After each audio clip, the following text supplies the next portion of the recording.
Governador, vamos falar sobre todos esses problemas, vamos tentar destrinchar um pouquinho cada uma dessas questões. Primeiro, então, a greve dos professores. O senhor acha que essa é a principal crise do segundo mandato, do seu segundo mandato? O senhor diria que essa é a principal crise, foi provocada por essa greve, pelos protestos, pelo confronto, né, dos professores e policiais? E o Sindicato de Professores, a APP, é um braço sindical do PT.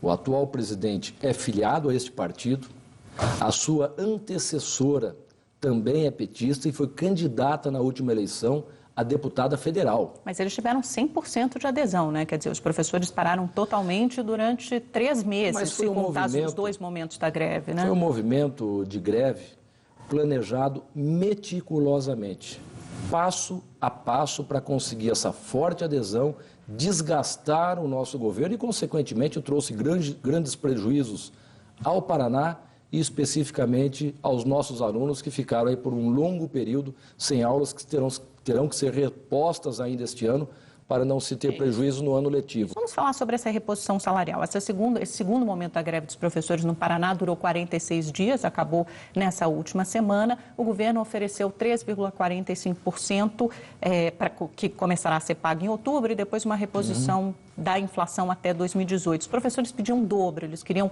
8,17%, que é a reposição da inflação do período já, né? Mas acabaram concordando com menos. O senhor vê o fim dessa paralisação como uma possibilidade de retomar a agenda positiva do seu governo? Primeiro, eu quero só fazer um reparo à sua colocação. Nós estamos oferecendo aos servidores públicos do Paraná mais de 12% de reajuste até janeiro.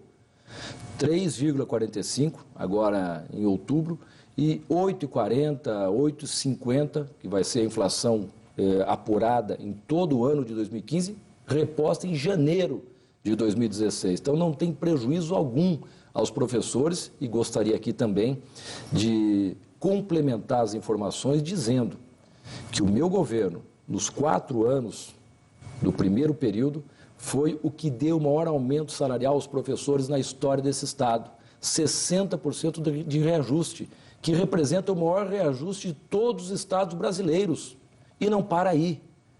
Ampliei também a hora de atividade em 75%, que é o período que os professores ficam fora da sala de aula para corrigir provas e preparar a próxima aula. Todas as demandas apresentadas pela categoria dos professores foram atendidas no meu governo. Melhoramos também a qualidade dos alimentos da merenda escolar, com alimentos da agricultura familiar, alimentos orgânicos, mais que triplicamos o repasse aos prefeitos municipais para cobrirem gastos com transporte escolar. Tudo o que estava ao nosso alcance foi feito. Para fazer uma comparação com o cenário nacional, o piso nacional de professores é de R$ 1.900. O nosso aqui no Paraná é de R$ 3.200. O salário médio de professores do Estado está em torno de R$ 4.700. Então, isso que me leva a crer, a ter a certeza que a greve é política. Aí você me pergunta por que teve uma adesão tão grande, e eu vou te explicar.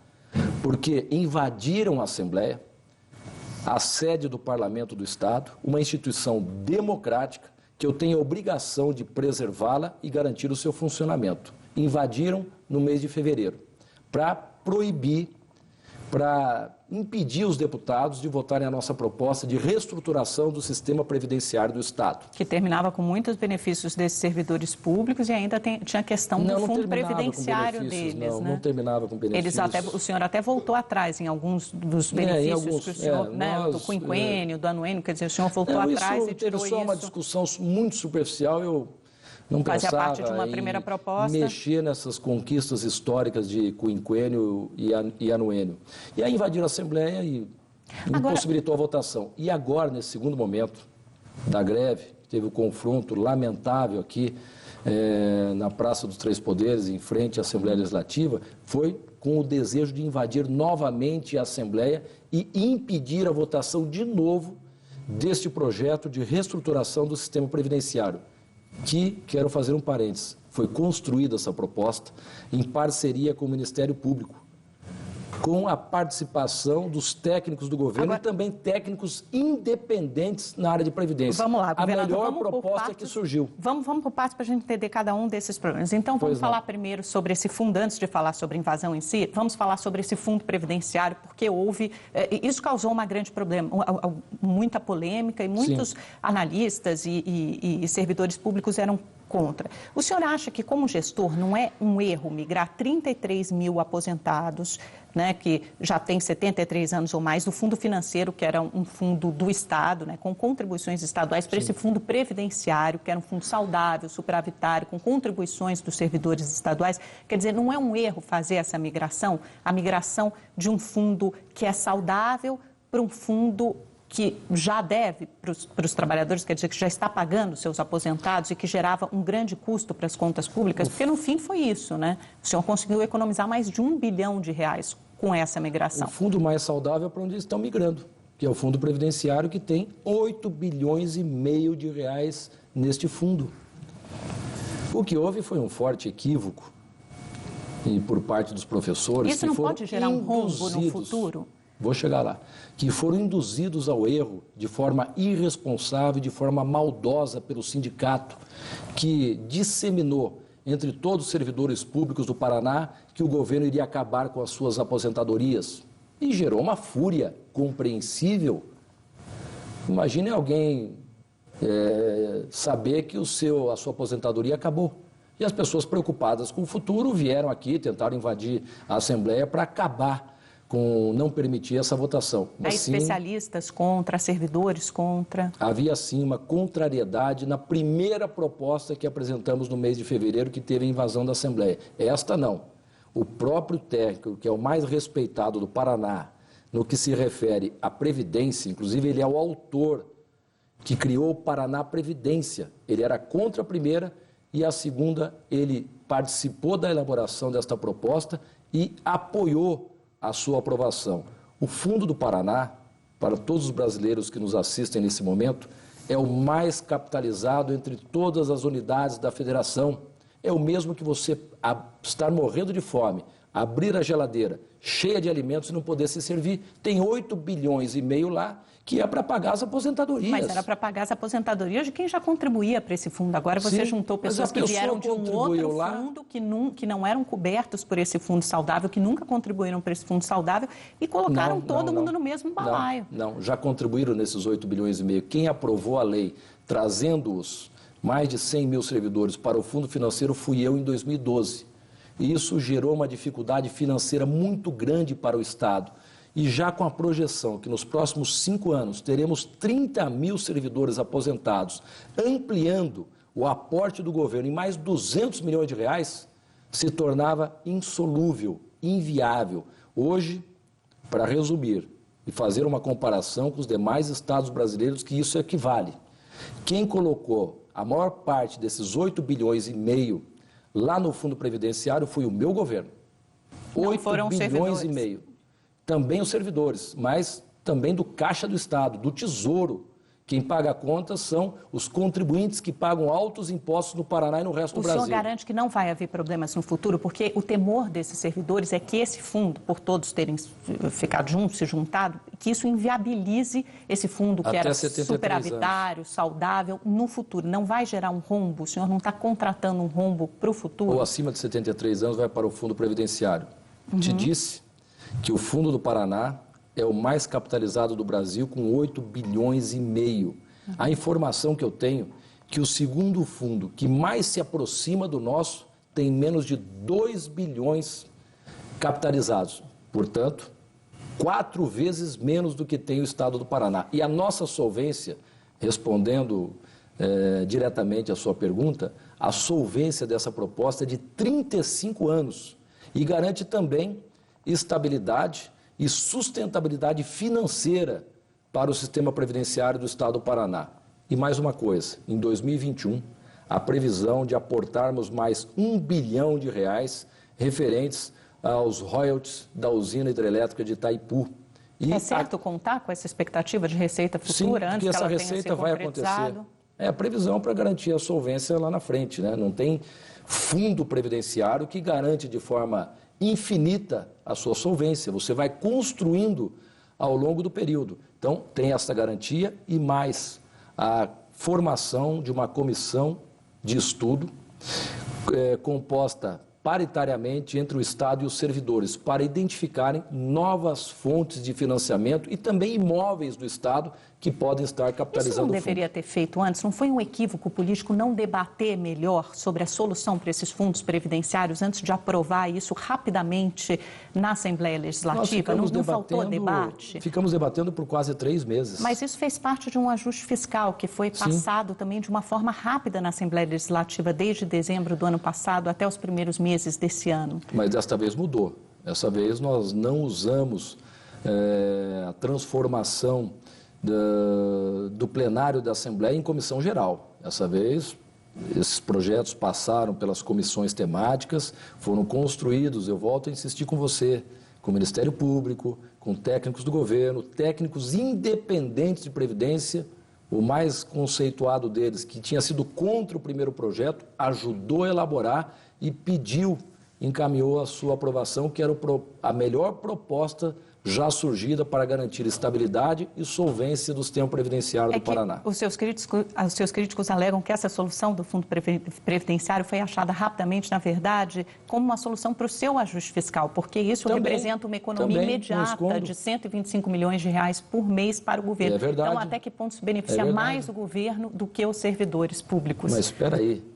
Beneficiar o governo, dá a impressão que vai beneficiar o governador e os secretários. Beneficiar o governo se entende por beneficiar os paranaenses.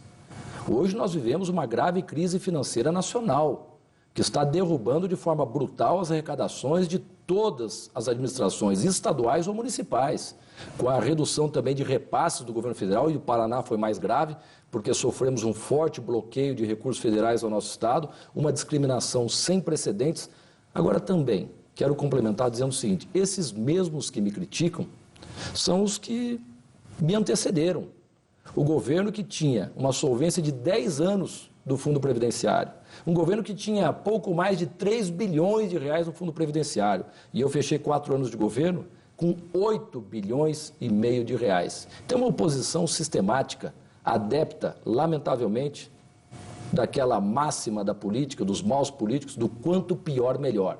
Então, para me apontar o dedo sujo na cara, eles deviam ter feito a sua parte. Nós estamos corrigindo esse sistema previdenciário para garantir um futuro melhor aos nossos servidores. Então, o erro veio de governos anteriores? Claro que sim, claro que sim. Eu quero te deixar o folder depois que explica tudo isso em detalhes e que comprova que é o melhor, mais estável, mais solvente e mais capitalizado fundo de previdência do Brasil.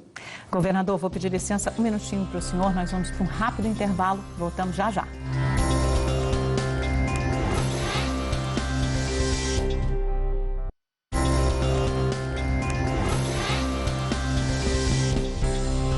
Estamos de volta com o governador do Paraná, Beto Richa. Governador, nós falamos sobre a greve dos professores no primeiro bloco, sobre a questão do fundo previdenciário, que foi uma das principais críticas, né, um dos principais motivos dos protestos. E a greve terminou na semana passada. O secretário de Comunicação do Sindicato dos Trabalhadores em Educação Pública do Paraná, Luiz Fernando Rodrigues, disse que o acordo foi feito em respeito aos pais e aos estudantes, e não ao governador Beto Richa, que só fez, segundo ele, desrespeitar profissionais de educação e população. Eu imagino que ele se refira ao episódio do confronto... Esse deve ser mais um petista, né? Ao episódio do confronto do dia 29 de abril, daquele confronto entre professores e policiais que deixou mais de 200 feridos. As imagens são claras, todo mundo pôde ver pela televisão. Houve abuso e uso excessivo de força policial. De quem é a responsabilidade? Eu acho que o momento, Amanda, não é para encontrar culpados. Acho que todos nós lamentamos violência, agressão em qualquer instância de quem quer que parta.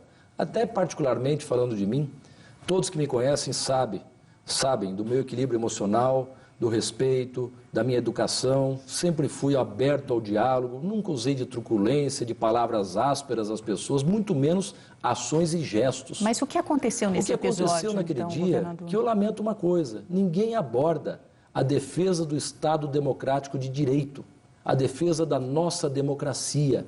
Eu estava cumprindo uma determinação do Judiciário do Paraná para proteger a Assembleia e garantir o seu funcionamento, embora nem precisasse, porque a Constituição exige dos governantes a proteção de instituições democráticas e o seu livre funcionamento.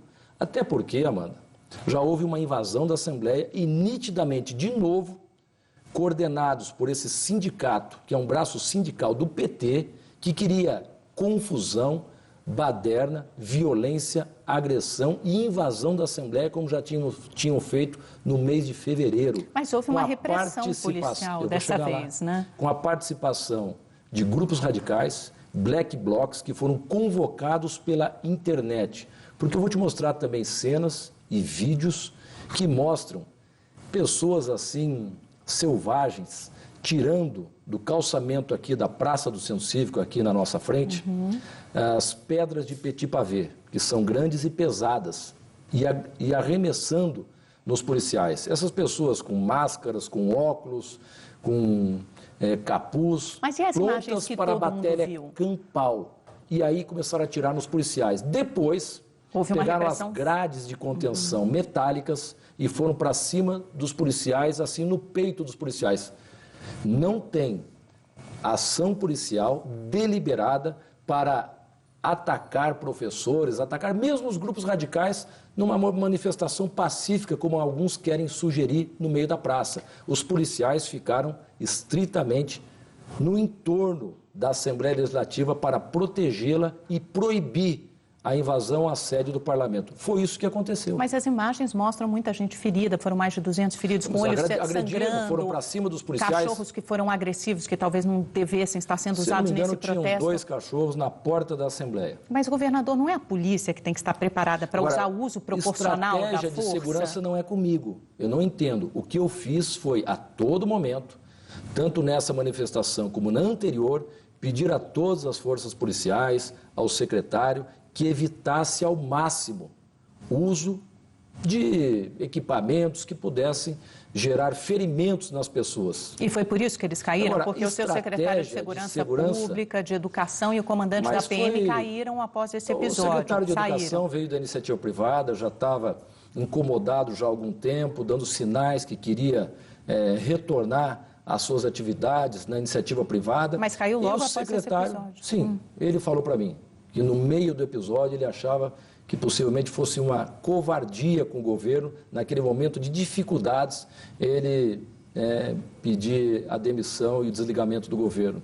E o secretário foi nítido, foi divulgado aqui pela imprensa local, uma indisposição com o comando e os oficiais da Polícia Militar, que gerou essa divergência e a dificuldade de harmonia e convívio, que, consequentemente, dificulta a permanência do secretário, que entendeu e pediu para sair, mesmo porque ele tem um mandato de deputado federal. Então, a responsabilidade é deles, do secretário de Segurança, do antigo... Não é hora de apontar responsabilidades. A responsabilidade será apontada... Não é preciso alguém assumir a responsabilidade? Sim, nós temos um inquérito na Polícia Militar em curso, um inquérito na Polícia Civil, onde excessos e abusos estão sendo levantados. E posso te assegurar com absoluta tranquilidade, os responsáveis, os culpados serão punidos, porque eu não aceito violência e muito menos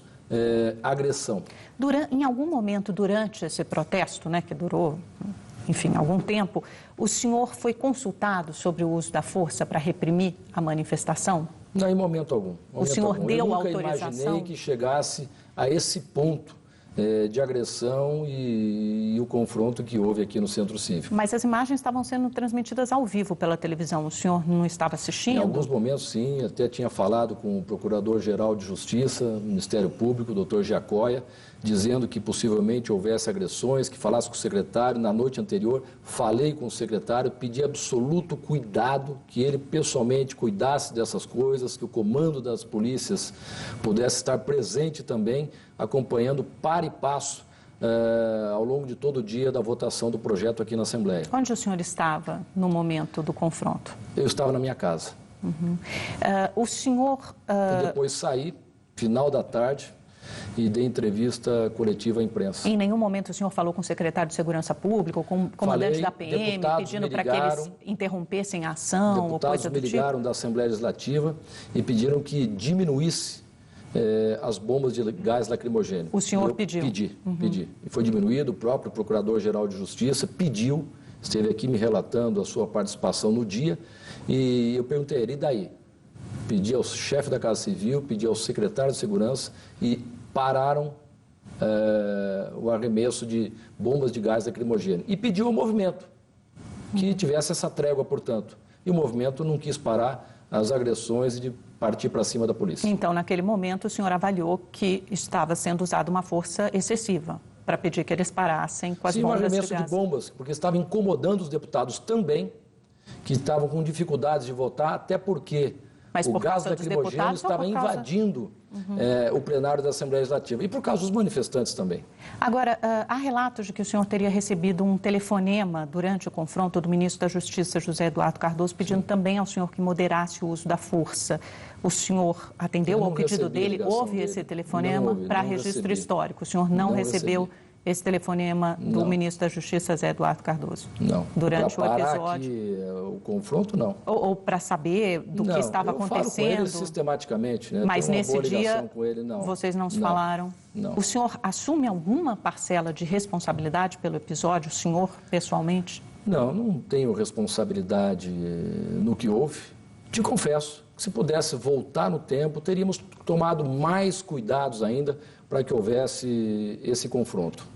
Porque gerou uma imagem muito negativa. Essas imagens foram transmitidas não só no Brasil, como no exterior. O senhor sabe que isso pegou muito mal, como se diz popularmente. Eu assisto muitas imagens do exterior também que mostram, né, policiais com balas de borracha, gás lacrimogêneo. Temos visto lá as manifestações contra a discriminação racial. Né? E diz o comandante da polícia aqui que a estratégia de proteção do parlamento e o uso de gás lacrimogêneo é o que acontece nas estratégias internacionais de segurança pública. Então, o senhor não acha que esteja errado esse tipo de repressão? Eu acho que houve excesso e serão punidos os responsáveis pelos excessos. Só temos que investigar os dois lados, não só os policiais, mas os excessos também de grupos radicais que foram aquele dia para o confronto. Mas o importante é que se tirem lições disso tudo que aconteceu, que possamos virar a página e voltar à normalidade da educação do Estado, cuidar dos alunos que precisam ter aulas para não perder o ano letivo e, acima de tudo, da qualidade do ensino do Estado do Paraná. Governador, um grupo de juristas e professores universitários entrou na Assembleia Legislativa após esse episódio com um pedido de impeachment contra o senhor, justamente se baseando nessa ação policial. Qual é a sua resposta a esse pedido? Nenhuma. Eu nem tomo conhecimento disso, até porque quem levou esse pedido de impeachment é uma pessoa extremamente desqualificada. Eu não reconheço a autoridade moral desse sujeito que está tirando proveito de todo esse episódio, que certamente ajudou a organizar a manifestação aqui no Centro Cívico, até porque ele estava lá no dia, tirou várias fotos para mostrar que ele estava lá. De quem ele o senhor está falando? Tarso Cabral Violim. Ele é filiado ao PT, montou um blog desde a época que eu era prefeito de Curitiba para diariamente, sistematicamente, me agredir, me perseguir e perseguir correligionários políticos meus. Então, não dou menor importância a esta orquestração. E até o que eu ouvi, que me tranquilizou bastante, embora ele coletou várias assinaturas, que o erro foi ele ter entregue na Assembleia Legislativa, que daí mostrou claramente que era uma orquestração e não merecia Mas tem várias assinaturas, a nossa preocupação. Né? Há um grupo de juristas também, há mais de 600 pessoas que não conhecem assinaturas. a fundo o que aconteceu aqui, que foram mal informadas, equivocadamente informadas. Eu recebi a visita de muitos advogados respeitadíssimos no Paraná, reconhecidos nacionalmente, que foram na Universidade Federal reclamar. Por que eu não fui convidado para esta reunião? Por que eu não fui convidado para esse julgamento? Só esta curriola para condenar o governador Beto Richa. Então foi uma coisa, de fato, orquestrada por petistas ou simpatizantes.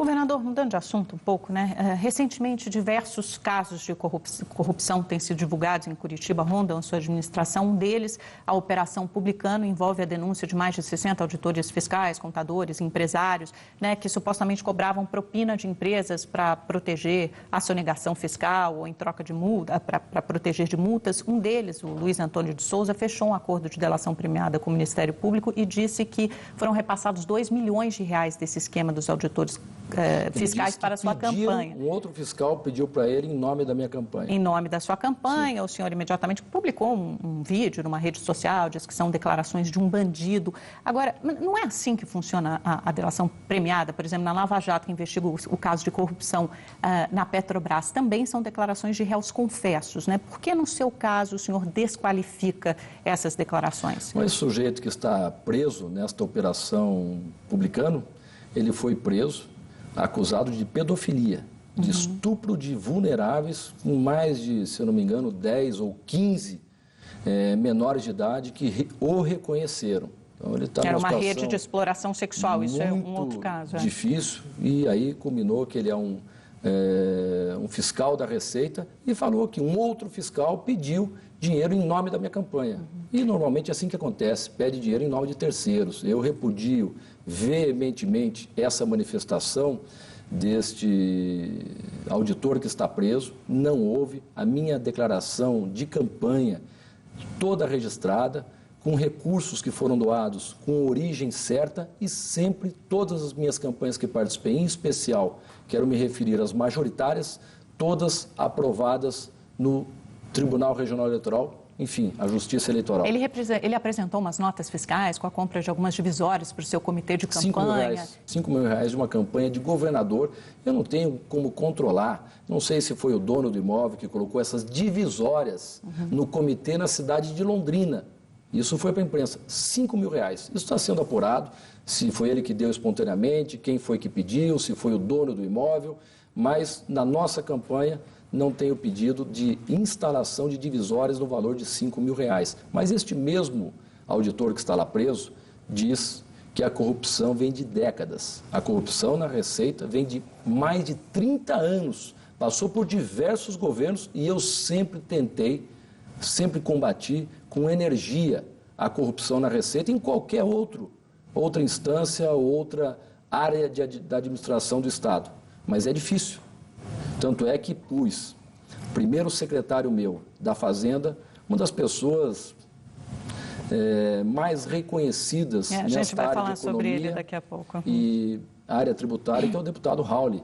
Depois de 2 anos e meio, a procuradora de carreira do Estado, que não tem vínculo nenhum político e nunca teve comigo para ser a secretária da Fazenda. Depois, Luiz Eduardo Sebastiani, que é reconhecido também em todo o Estado como uma pessoa austera, decente, muito séria, e agora o secretário Mauro Ricardo, que já passou por diversas administrações públicas em São Paulo e todos podem atestar que é uma pessoa decente, ética e séria. Então, provando do quanto eu tento sistematicamente combater corrupção em qualquer área da administração, em especial na Receita. Mas mesmo assim essas denúncias vêm surgindo, né? Nessa última semana houve uma nova operação do GAECO, o Grupo de Combate ao Crime Organizado, também cumpriu 59 mandados de prisão, um deles contra o Márcio de Albuquerque Lima, que foi seu parceiro em corridas de automobilismo. Ele fazia automobilismo e eu também fazia, não vamos misturar as coisas. Vocês não eram amigos. Alguns setores querem sistematicamente mostrar que era meu companheiro de conheço ele. Agora, não tenho compromisso com o erro de ninguém, é importante. Os senhores deixar nunca claro. foram amigos mais próximos? Não tinham nenhum tipo amigo de automobilismo, aí tem fotos que nos encontramos final de ano no hotel de Foz do Iguaçu, mas eu não tenho compromisso com o erro de ninguém. Eu conheço boa parte do Paraná, eu tenho vínculos, amizades, me dou bem com toda a sociedade. Quem me conhece sabe que eu sou um político acessível. Não sou daquele político que fica no canto, que não olha para ninguém, que não cumprimenta, que não tira foto, que não convive na sociedade. Eu não. Eu convivo. Agora, não tenho compromisso com o erro de ninguém e não passo a mão na cabeça de ninguém. Agora, só para terminar a pergunta. Quem comete erros tem que responder e pagar pelos seus erros, quem quer que seja.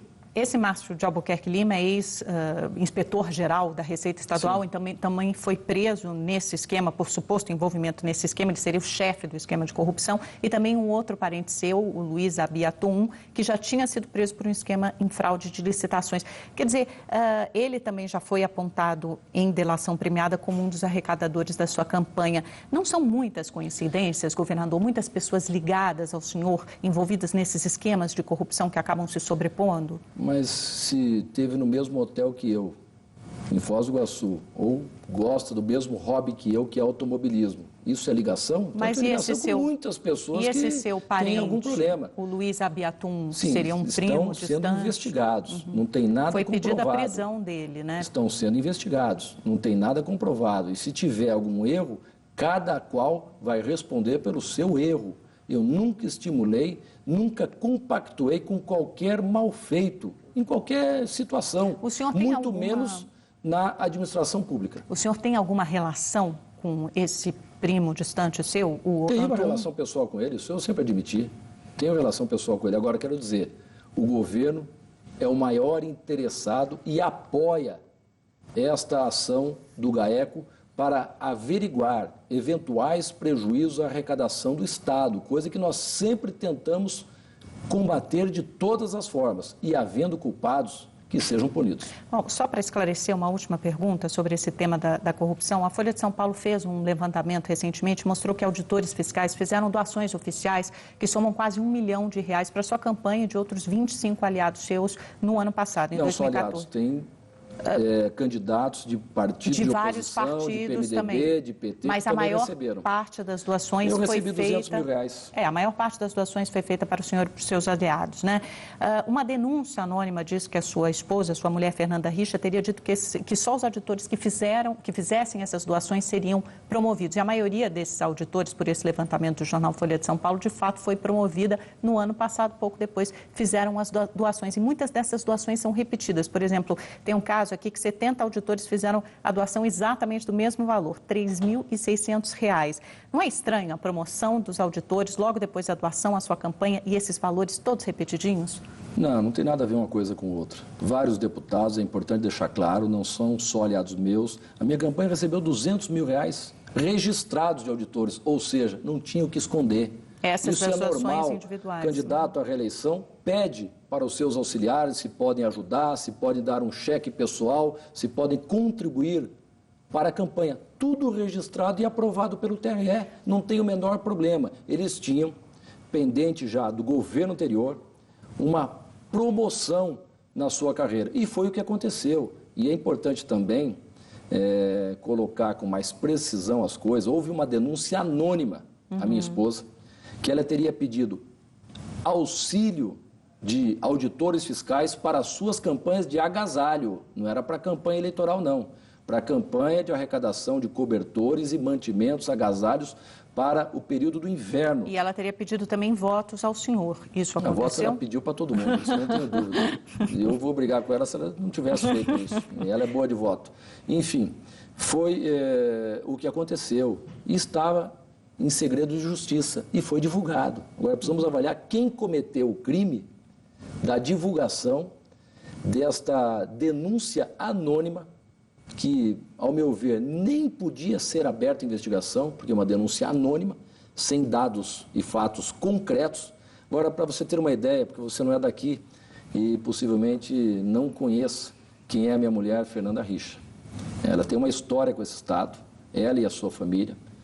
O meu sogro, família Vieira, ajudou muito no desenvolvimento do Estado do Paraná, no crescimento desse Estado, na geração de milhares de empregos aos paranaenses, e o trabalho na área social da minha mulher, desde a época que eu fui prefeito de Curitiba, é invejável.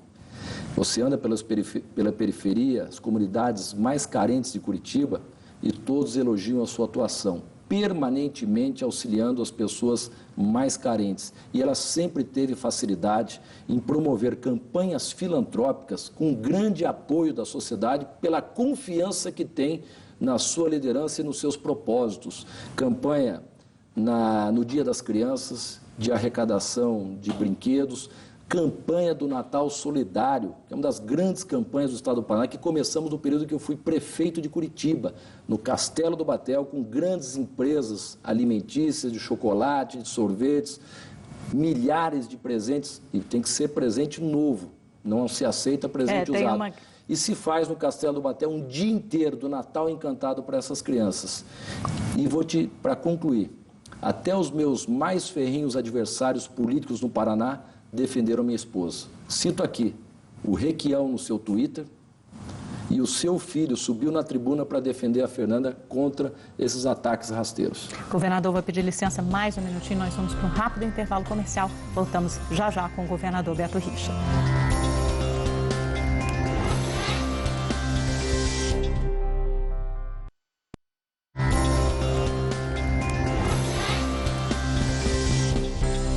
Olá, estamos de volta com o governador do Paraná, Beto Richa.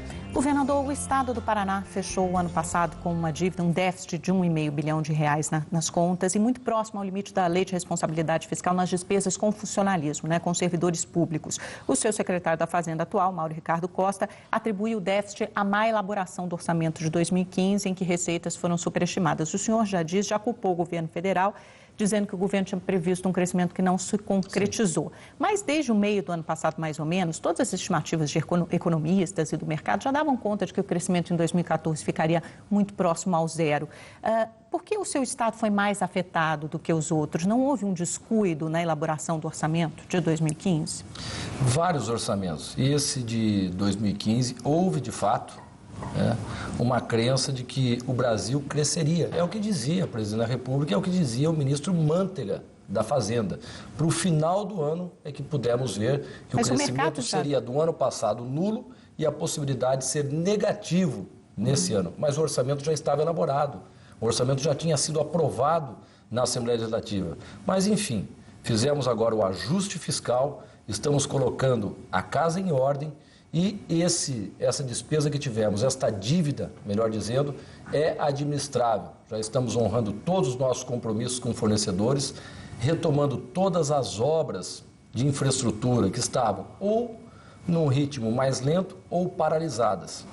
Mas houve um problema, Porque, quer dizer, vocês fizeram, no final do ano passado, em dezembro, passaram uma lei na Assembleia Legislativa para aumentar os impostos, O ICMS, 40% do IPVA, e depois com corte de gastos, e aí deu essa confusão toda com o fundo do Previdenciário, o fundo financeiro que passou para o Previdenciário. O presidente da Federação das Indústrias do Paraná, o Edson Campagnolo, acusou o senhor de estelionato eleitoral. Diz que o senhor ganhou as eleições, dizendo que as contas estavam em ordem, prometendo um segundo mandato ainda melhor do que o primeiro, mas logo em dezembro aprovou esse pacote de aumento de impostos na Assembleia Legislativa, pouco tempo depois de ser reeleito. Não é uma situação muito parecida com a da presidente Dilma? Quer dizer, foi eleita também dizendo que a casa estava em ordem e que seriam 4 anos bons, e o seu partido, o PSDB, justamente a critica por supostamente ter feito esse estelionato eleitoral. Não são semelhantes? Não foi estelionato eleitoral. A Dilma falou que não ia mexer no direito de trabalhadores conquistados historicamente, nem que a vaca tossisse, e mexeu.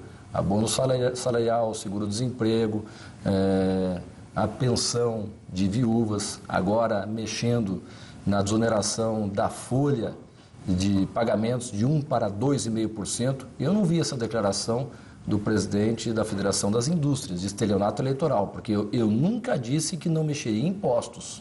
Eu nunca disse que não faria um ajuste fiscal, que eu fiz. Mas o senhor falou sobre a realidade das contas públicas durante a campanha? Que tínhamos dificuldades. Falei que haveria um déficit, que um ajuste seria necessário? Que as contas estavam em ordem, estamos administrando. E sempre falei que nós pegamos um Estado com 4,5 bilhões de reais de dívidas, além da crise financeira, a crise de confiança gerada pelo governo anterior, que nós resolvemos com diálogo, com bons programas e projetos, e também falei que as contas que tínhamos eram administráveis e algumas obras estavam paralisadas, ritmo mais lento, mas nós retomaríamos no segundo período de governo. E continuo dizendo o que eu falava antes, o melhor está por vir. Faremos um segundo governo melhor que o anterior. Agora, governador, quais foram os erros da sua administração? Porque também não adianta só atribuir a fatores externos, né? Nesse sentido, sim, o PSDB também critica a presidente Dilma por dizer que a crise foi provocada pela crise internacional. É muito diferente, não há parâmetros para comparar com o governo federal. Aí não, falando sobre a sua administração, quais foram os erros que levaram a esse déficit grande, a contratação agora do Mauro Ricardo Costa, que é seu secretário da Fazenda, para justamente organizar, exatamente, o segundo mandato, né, para reorganizar as finanças do Estado. E estamos reorganizando. Não sei se é erro. Vocês terminaram devendo mais de 1 bilhão para fornecedores, sim, quer dizer, não houve... Veja só, eu peguei um Estado, e é difícil acreditar que um Estado como o Paraná, um Estado desenvolvido, com alguns diferenciais em relação aos demais estados brasileiros, um Estado pujante, dá para acreditar que tinha o menor efetivo de policiais militares per capita do Brasil? Isso me obrigou a contratar 10 mil policiais, porque a criminalidade estava crescendo vertiginosamente em todo o Estado.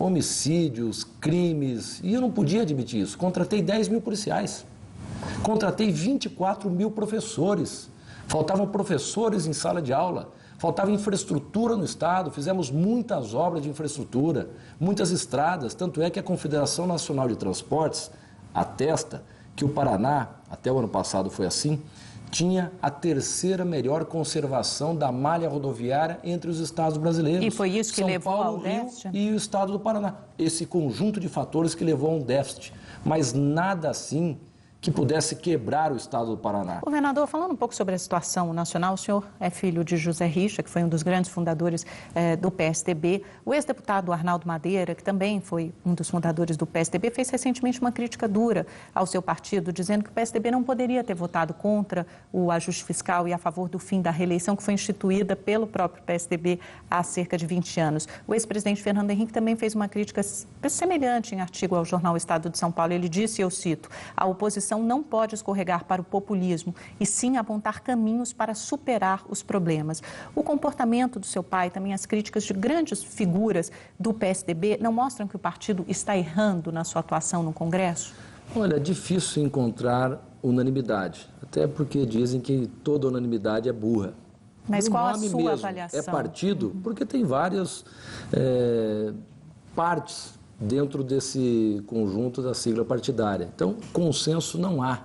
E eu já expus isso ao nosso presidente nacional, o senador Aécio Neves, tive a oportunidade no Palácio Bandeirantes em conversar longamente com o governador Geraldo Alckmin, são duas fortes lideranças do nosso partido, por sinal, presidenciáveis e que eu, pessoalmente, admiro muito e tenho um grande apreço, tanto pelo que eles representam como pessoas, mas, sobretudo, como o que representam como homens públicos e que me dá a satisfação de pertencer ao mesmo partido deles. Manifestei a minha opinião em relação, por exemplo, à questão do fim da reeleição. O que o senhor Lá acha? atrás, eu também era a favor da reeleição, mas se provou na prática que não foi uma decisão acertada. O senhor acha que houve tempo suficiente em apenas 20 anos? E depois da implantação da reeleição, eu passei a ser contrário, muito embora tenha sido candidato à reeleição no ano passado, porque era a regra do jogo. 2 vezes, né? Como prefeito de Curitiba e como governador. Sim, se criam alguns vícios, essa frequência com eleições também, sou a favor da coincidência de mandatos, isso gera um prejuízo para a elaboração das campanhas, pela justiça eleitoral também, das eleições, melhor dizendo.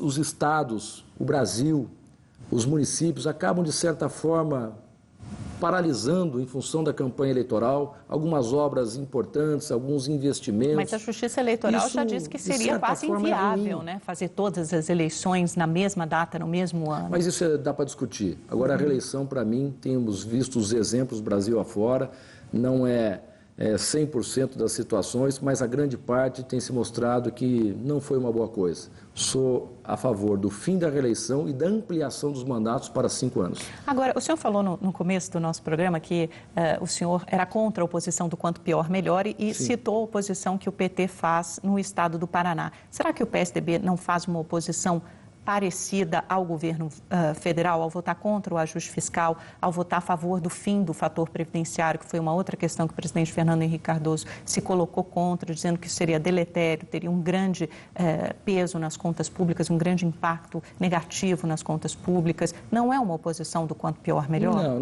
Não é uma oposição sistemática. Não é incoerente com o que o PSDB prega? Conosco. Por exemplo, o impeachment da presidente. Muitas lideranças do PSDB se manifestaram contra. Eu sou um que escrevi um artigo de página inteira numa revista de circulação nacional mostrando que era contra o impeachment, até ouvindo a opinião de muitos juristas, mostrando que ainda não tinha um fato concreto, uma base jurídica que justificasse o pedido de afastamento da presidente da República até o presente momento. Então, eu acho que isso não é quanto pior, melhor. Aqui, se você for ver os meus adversários, são ferrenhos. Não é incoerência do PSDB nacional votar contra o ajuste fiscal, votar a favor do fim do fator previdenciário? Outra situação que eu recrimino da proposta de ajuste fiscal do governo federal é o governo federal não cortar na carne, não dar o exemplo antes de cobrar o esforço muito grande da sociedade, tanto do setor produtivo, a classe empresarial, quanto os trabalhadores que perderam avanços, conquistas históricas e que jamais se imaginou que o governo do PT ia tirar dos trabalhadores todas essas conquistas. Lá, por exemplo, a presidente cortou 11 bilhões de reais da saúde, 9 bilhões de reais da educação. Isso o Sindicato dos Professores certamente não fala nada. Agora, e o que o governo fez para cobrar um esforço desta intensidade de toda a sociedade? Aqui nós cortamos 1.000 cargos comissionados, aqui nós eliminamos 5 estruturas de secretarias, aqui eu exigi de todos os meus secretários de Estado a diminuição de pelo menos 15% dos gastos de custeio, e essa determinação fiz sistematicamente ao longo de 4 anos da minha administração. Por que a presidente não dá o exemplo e não corta alguns dos 39 ministérios? Por que não corta alguns das centenas de milhares de cargos comissionados que estão servindo para a acomodação de apaniguados políticos, que inclusive contribuem com um percentual da sua remuneração para o fortalecimento financeiro do PT? Governador, infelizmente nosso tempo está terminando, eu só queria chegar mais algumas questões antes da gente encerrar a entrevista. O senhor já foi apontado como possível presidenciável do PSDB. O senhor acha que essa crise que vive hoje no estado do Paraná inviabiliza seu nome como um possível postulante ao cargo da presidência em 2018? Eu quero deixar claro, em primeiro lugar, que eu nunca postulei ser candidato à presidência da República. Eu agradeço as considerações que levam meu nome como um dos a serem avaliados pelo PSDB, mas nunca partiu de mim. Qualquer um que me aborda, eu digo que isso não passa pela minha cabeça. Mas o senhor tem vontade? Até porque eu sou diferente da maioria dos políticos e parte da imprensa. Essa angústia em já pensar na próxima eleição ou eleições lá para frente, desse mal eu nunca sofri. Eu não tenho vaidade por ocupar cargos, títulos ou posições. Tenho honra, é verdade. Sou agradecido e procuro fazer a minha parte e acredito que, em função do seu bom ou mau trabalho, você sofrerá as consequências na próxima eleição. Em relação ao momento que vivo, eu estou com 5 meses de uma administração de mais 4 anos. Vamos mostrar a verdade à população, mostrar, por exemplo, em relação aos professores, o respeito e diálogo que sempre tivemos com eles, valorizando essa importante categoria do funcionalismo, e essas coisas acontecem, altos e baixos na vida de todo mundo, em especial dos políticos e dos gestores públicos. O importante é nós não perdermos a coerência. A popularidade pode oscilar e sempre oscila na vida de um político. E vou te dizer mais, em 2012, quando o meu candidato à reeleição aqui em Curitiba, no meu principal reduto, não foi sequer para o segundo turno daquelas eleições, meus adversários festejaram. O pessoal do PT me deu como morto. E eu consegui, 2 anos depois, ser reeleito no primeiro turno numa eleição muito competitiva. Lembro aqui a frase do Winston Churchill, que dizia que a política era quase tão excitante quanto a guerra. A diferença é que na guerra você só morre uma vez. A política é imprevisível. Bom, mas já que a gente está agora, assim, em 2015, ainda falta bastante tempo até 2018, eu sei, mas quem o senhor acha que deve ser o candidato do seu partido em 2018? Porque vocês também só pensam nisso. Não, acho que tem muito tempo para isso. O importante é o PSDB mostrar... Os dois principais postulantes são Geraldo Alckmin e Aécio Neves. O senhor acha que deve ser um desses dois nomes? O senhor tem preferência por algum? O senhor acha que tem algum que esteja mais bem preparado? Ambos estão qualificadíssimos para serem presidentes da República, preparadíssimos para bem representar o PSDB e as propostas do nosso partido. E qualquer um dos dois que forem candidatos, nós temos condições boas eleitorais de vencer a eleição. Tem o José Serra também, e alguns falam, mas são sempre os mesmos nomes e tal, todos esses. Que bom que o PSDB tem bons nomes, em quantidade e qualidade, para apresentar para a sociedade brasileira. Não está na hora de renovar, porque todos eles já tentaram, né? E não conseguiram. O Lula tentou várias vezes, né? Embora mal comparando, mas eu acho que qualquer um dos três tem amplas condições de saírem vitoriosos e representarem o PSDB na presidência da República e, acima do PSDB, representarem os legítimos interesses de toda a sociedade brasileira. Governador, infelizmente, nós chegamos ao finalzinho da nossa entrevista. Eu gostaria de propor agora um pinga-fogo, que tradicionalmente a gente faz. Eu falo um nome, uma palavra, e o senhor responde com uma frase curta. Eu não sou muito bom para isso, hein? Tinha um tema, não, todo mundo é bom. É uma parte interessante da entrevista. Tinha um tema que eu tinha deixado aqui como uma pergunta, mas como não vai dar tempo, eu vou puxar aqui para o pinga-fogo, que é um tema que está em bastante discussão, em voga, que é a redução da maioridade penal. Qual a sua posição? A minha posição é ampliação de 3 para 8 anos a internação máxima para crimes hediondos de menores nessa situação. Então, como defende o governador Geraldo Alckmin? Sim, como defende a maioria do PSDB. Getúlio Vargas? Foi um estadista. Juscelino Kubitschek? Um grande presidente da República, responsável pelo forte desenvolvimento do Brasil. Ditadura militar de 1964? Repudiamos. Tancredo Neves?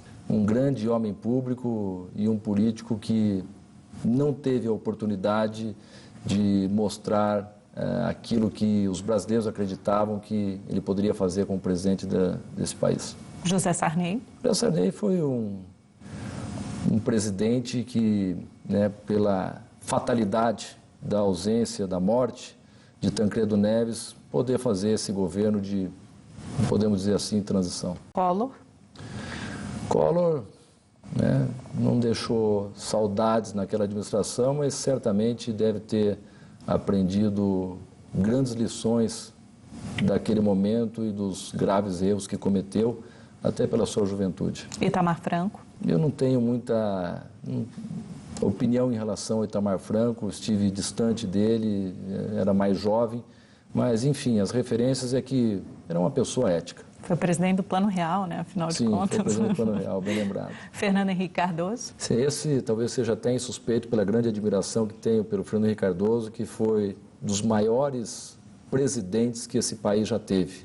Em todas as qualidades que ele representa, de ética, de preparo, de respeito, o respeito internacional que o Brasil teve ao longo da sua administração e o mais importante de tudo, hoje a justiça é feita e hoje cada vez mais aparecem os bons feitos do Fernando Henrique Cardoso, até se compararmos aos períodos de governo que o sucederam. Ex-presidente Lula, então, para falar de um sucessor? Pois é, o Lula veio com bons propósitos, na área de cuidar mais das pessoas carentes, investir mais na área social, mas descuidou bastante do campo ético e das coisas corretas que todos nós esperávamos. Presidente Dilma?